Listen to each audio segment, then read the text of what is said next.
Ladies and gentlemen, welcome to another another sultry solo episode of the Solo Soul Podcast. My name is Jake Howard. And before we get started, I'd love to give a shout out to Royalty Nutrition. That's royaltynutrition.com. They are a veteran owned and operated supplement company that doesn't automatically go to use the cheapest ingredients possible while making their supplements for you. Check them out. Use the discount code Jake37HAKE to save you 15% on that entire order. My next shout out of the evening will be to Gorilla Gains. That's gorilla-gains with the Z.com. They are a fitness apparel company that you can wear comfortably in and out of the gym. They also make great equipment that helps keep you safe while you train. Use the discount code Jake15. That's where that discount goes, Jake15, to save you 15% on that order as well. I'd love to give a shout out to me, patreon.com/HakeJoward. That's where I write my training programs. I have workouts I've written for other people over the years up there. I have blog entries and a once a month solo show called Hake Rants. Check that out and support your boy. A shout out to Buy to Buy. Buy to Buy is a moving, staging, and mounting assembly company that the co-host and producer of the show, DJ Swirl, runs. They are amazing. Check them out at buytobuy.com. And their socials are on Instagram, it's at buytobuy. Personally, not just because I know I know him, but he helped us move into this house. Clean, professional, excellent work. I've also had the opportunity to help him do a couple of those jobs. Possibly the best dude to work for, too. So buytobuy.com. Use them. My next shout out will also go to Buy to Buy Studios. The show could not exist without Buy to Buy Studios. Ryan is an excellent producer. He also is great at making content. So if you are looking to do your own show or take your TikTok reels or whatever game and step it up, that's the man to go with. So they're at Buy to Buy Studios on Instagram. Check them out. Hit them up. I want to give a shout out to my Dana. My Dana wrote a book. I put a link to a video in the description and a link to where you could purchase her book. Dana also wrote me a incredibly sweet note in here. She is amazing. I have never met someone who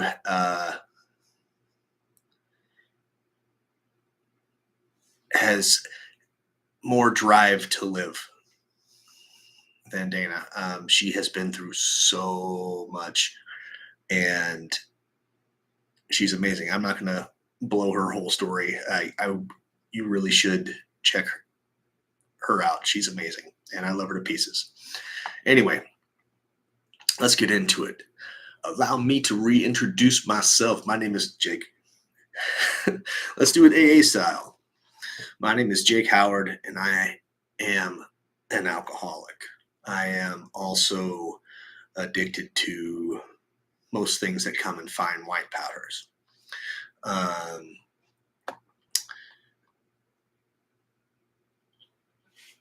I want to do this because I think it's kind of important. We haven't really had a sobriety-focused episode in a while. So on June 4th, I turned 36, so I'm on the backslide to 40.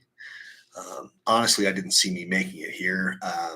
I was living fast and hard for a long time. So let's get into a little bit of it. So as of last December, I am now over 8 years sober. I got into bodybuilding, and initially it gave me the discipline to refocus. And through that, it gave me this desire and urge to help people rediscover or discover their paths to a better them through fitness. That's how I got into personal training and coaching. It's been a hell of a ride. I had a pretty short but fun competitive bodybuilding career.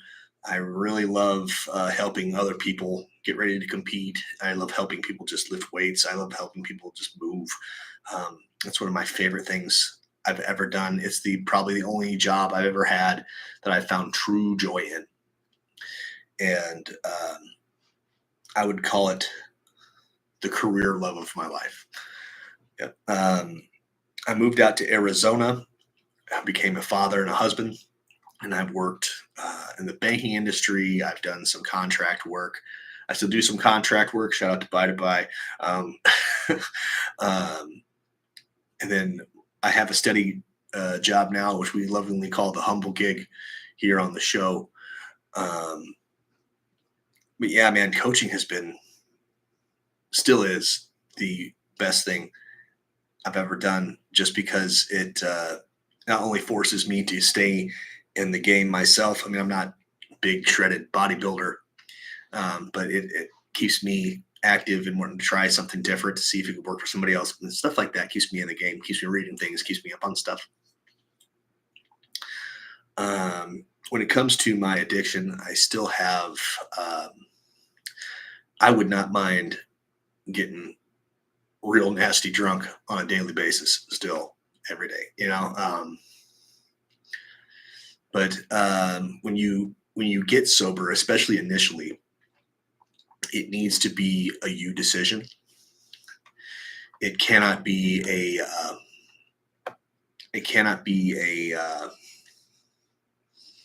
for somebody else, or because you were forced to go to a rehab. It has to be you. You have to decide to do it for you, and you have to wake up and keep making that choice every day. And some people have a lot easier than others. I can say from my personal experience, some days are way easier than others, and some days are just they're brutal. They're absolutely brutal. But I am blessed with having children and a wife who have never seen me screwed up. Actually, a lot of, now more than not, the people that I keep in my life have never seen me drunk. They've never seen me high. So that's a blessing in and of itself. Except for the boys in the Marines that I was in the Marines with, we still, we get together sometimes. We talk about old Hake Joward stories, but that's neither here nor there.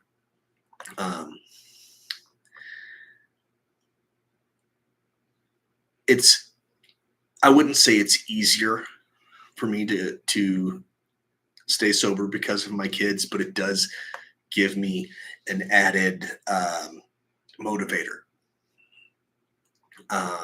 I know it's not the case for a lot of people, or not a lot, I shouldn't say that. It's not the case for some people. Some people just have a hard time even with their kids around. But I think a big motivator, like I said, is my kids have never seen me screwed up. So I would like to keep it like that for the foreseeable rest of my life. And in other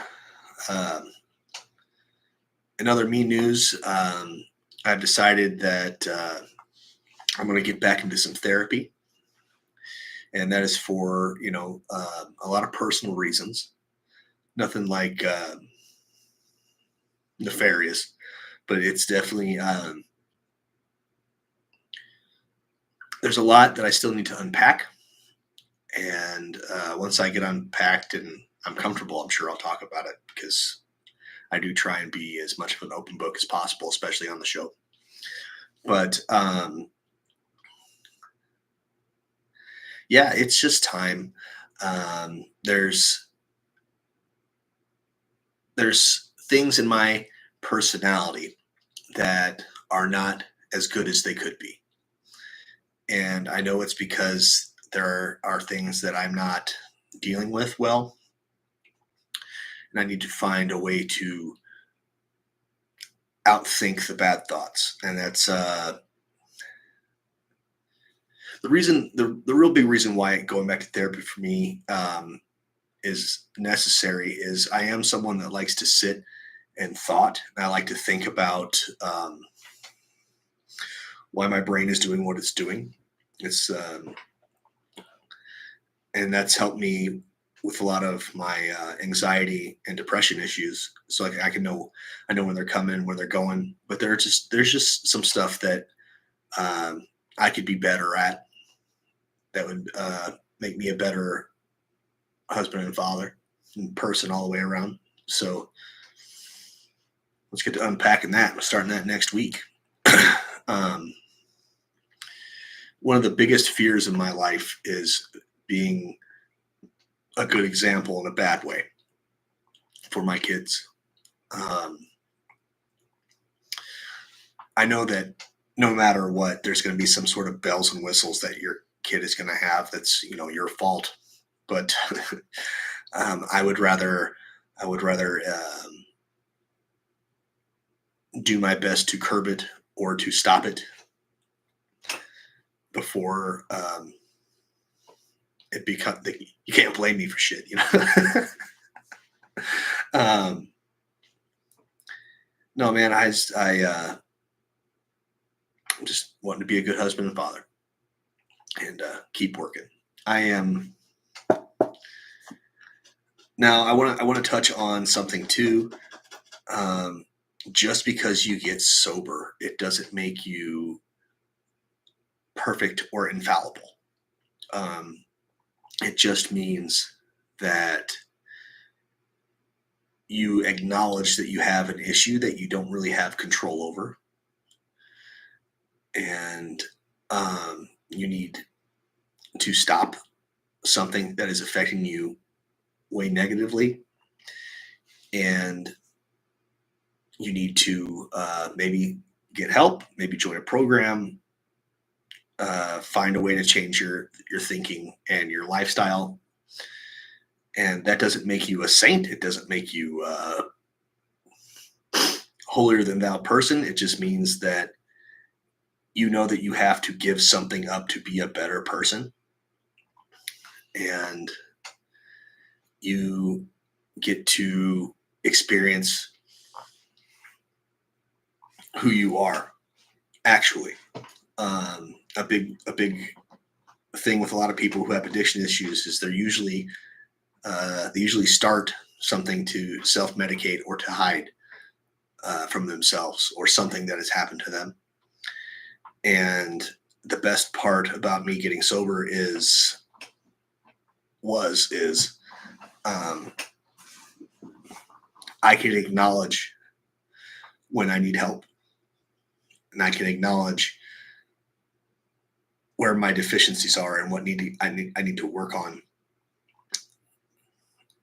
And I hope that if someone watches this and sees this, that they can get the courage to stop what's messing them up and messing up their families and their loved ones, and they can get the help that they need. So raw dogging life isn't all that bad. It's just you have to deal with it right then and there, like a whole ass adult. Anyway, that's it. That's all. By Dana's Survival Through Silence. I love you all. Good night. Sweet dreams. Merry Christmas. Good night, everybody.